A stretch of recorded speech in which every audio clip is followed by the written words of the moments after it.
Hello, welcome to the channel, ladies and gentlemen. So, the Matrix Resurrections writer is claiming that a lot of the movie is motivated by trying to reclaim the red pill meme after it was kidnapped by right-wing individuals. That's basically,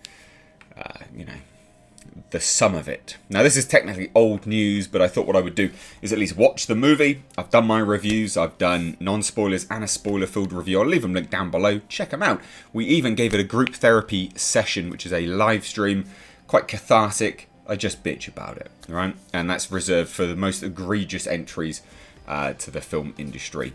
And The Matrix Resurrections was one of them. But the point was, I wanted to watch this film first before I delved into this news, because a lot of people posture.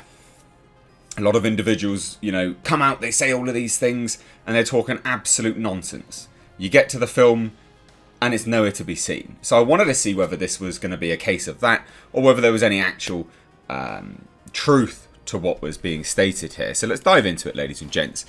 The Matrix Resurrections writers reveal that the film is seeking to reclaim the red pill after it was kidnapped by the right wing. I mean, that is just total nonsense. The element of this being kidnapped by the right wing, no, that's not necessarily the truth anyway. The point of the red pill and the blue pill and you've been red pilled is to wake up, and that would be to wake up from any government, be it left wing, right wing, liberalistic, whatever. It is to be, awoken from a system of control. And people that look to subvert you. It just so happens that, the left like to subvert you as and when. So let's dive into it, right? So according to the Matrix Resurrections writers, Alexander Heeman and David Mitchell, one of their many politically motivated goals when approaching the script for Lana Wachowski's latest entry in the cyberpunk franchise was to reclaim the trope of the red pill after, in their opinion, it was, and direct quote, kidnapped by the right wing.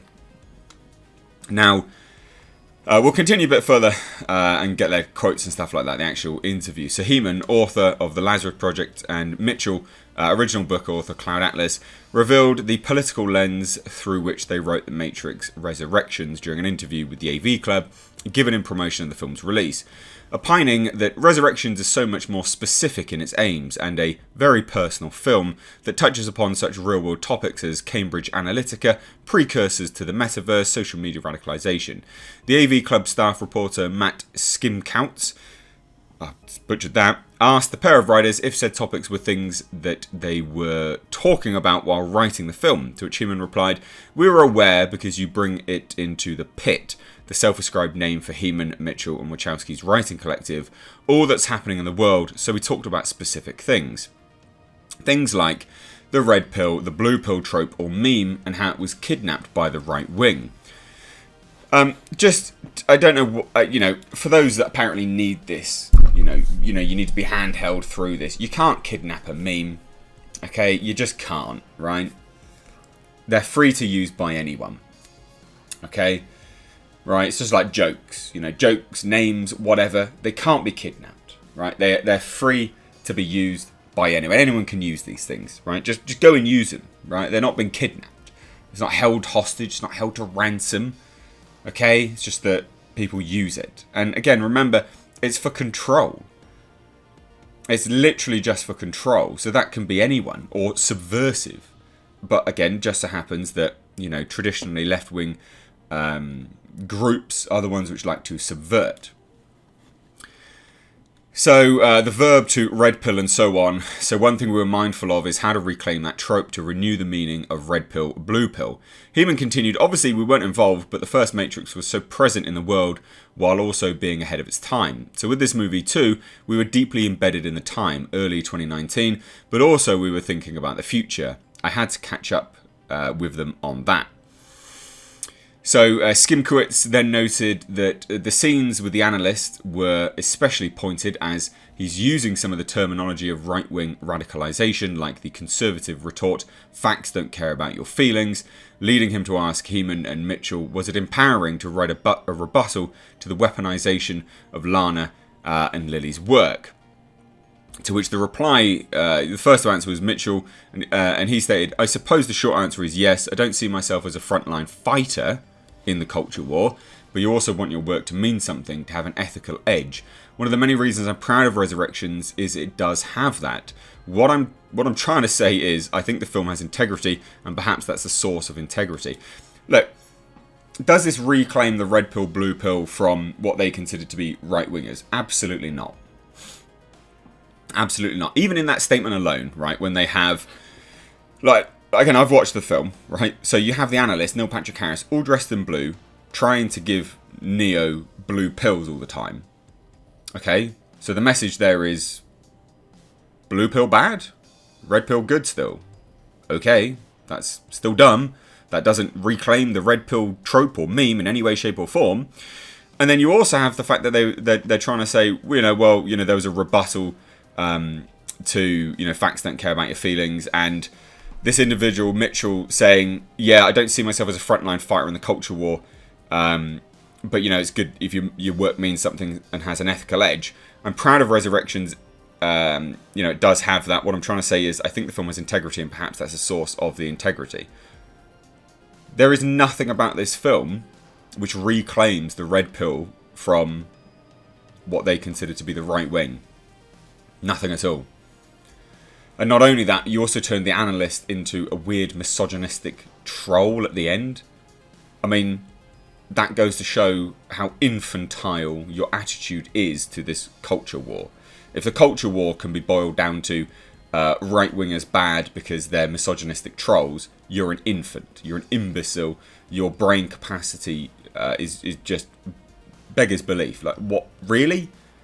I'm genuinely a bit lost for words to describe what a childlike mentality you actually have. There's dialogue like put her on a leash and all this kind of stuff. Like, come on. Like, it's just cartoonish that you believe this to be the case. Like, really? Ugh. It is just a joke.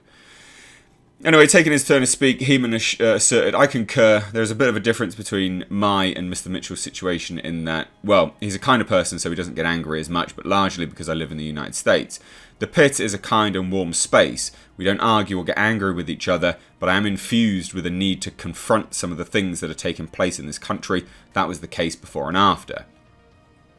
Fine. He then clarified, "But we did not set out to get into arguments with right-wingers. I think at some point there was a joke about red pill and blue pill, and Lana decided that she did not want to give any credence to that position, even a semblance of dialogue with that.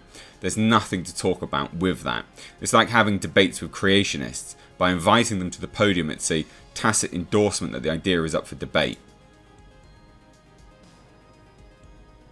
So, they literally, in that one singular statement, these writers have said that anyone that has a right-wing political leaning should not have a voice, because if they do, then it's endorsing their views, and their views are so apparently abhorrent that they cannot possibly endorse any of their opinions.